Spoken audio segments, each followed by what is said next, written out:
Hello YouTube, what's going on? This is Zombie Blue and we're gonna hard scope this guy and then we're gonna no score! Fuck! Hello YouTube, what is going on? This is Zombie Blue and it's gonna be a pretty awesome TDM with the PPSH. I ended up playing 5 matches in this lobby and got 5 gameplays, believe it or not. The clip you just saw was so heartbreaking when I realised what had happened. I was actually in a bit of shock when I got the hit marker, and because it was such a long shot.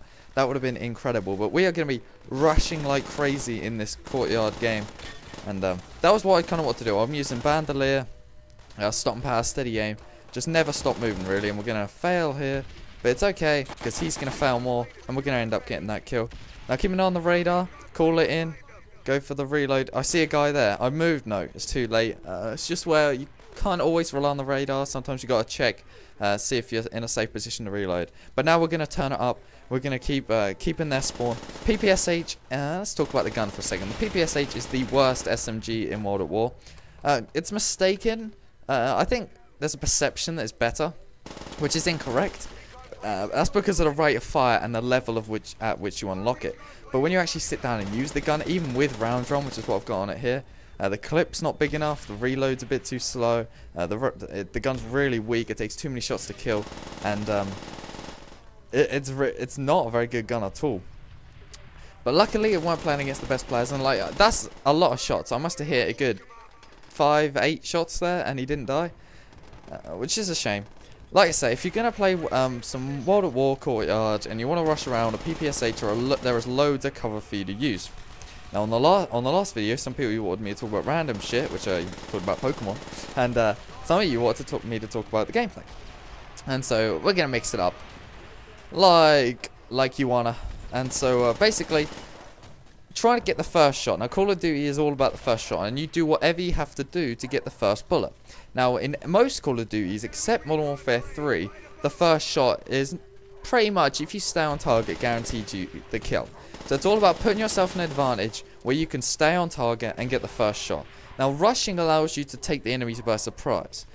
And that's kind of the idea behind it. Like I rush in and shoot this guy in the back, he has no chance. Whereas if I was playing defensive, he might be able to snipe me. And he weren't ready for me because I rushed in, and that's the whole idea behind rushing. Rushing is not to be some Superman hero, it's to literally take them by surprise. And this is about to be epic, so I'm on a nice little kill streak. We're gonna get this guy eventually. We're just gonna bide our time. We're gonna go around the corner. Here we go, here we go. Holy fuck, is that like 4 guys? We're gonna get 3. The 4th goes in the second chance, but it doesn't matter. We've got our Magnum for the fuck knows what happened feed, and we're still going. We're gonna knife him. No, we're not gonna knife him because the game says no. And I'm still trying to figure out what happens. Me and Fozzie absolutely screamed because I'm playing with Fozzie. And so we just start tearing them up again. Now this is why the steady aim is helpful. I think that's just me getting lazy. You should definitely be aiming in at that range. Got a sloppy death, which is a shame, and aim to get another set of dogs. If you we're on 590 score, so there's plenty of time for me to get, because it's up to 75. 750, plenty of time for me to get another set of dogs, and that's basically my aim. Once I get that radar, call it in, I'm ready to go again, rushing around. Now if you're trying to get as many kills as you can, now this is the most amount of kills I've ever had, you know, it's only 27 because it's such a short game, then you're trying to get to the enemy before your team is. So when your enemy's team on the spawn on the radar, you need to be there first to make sure you get the kills, no one else does. And that's really important when it comes down to it. At the moment, I'm nowhere near the enemies, but my teammates are. And in a way, it's almost like a TDM when you're trying to score high amount of kills. It's almost like a free-for-all. You're thinking about yourself. If your teammates are near the enemies, that's bad for you. You don't want that at all. But yeah, that was the game winner with a cheeky little headshot. I was on a 2-bar the whole time, believe it or not. But if you did enjoy this video, please give it a like. Head over to Winter's channel in the description. I'll see you later, guys. Peace.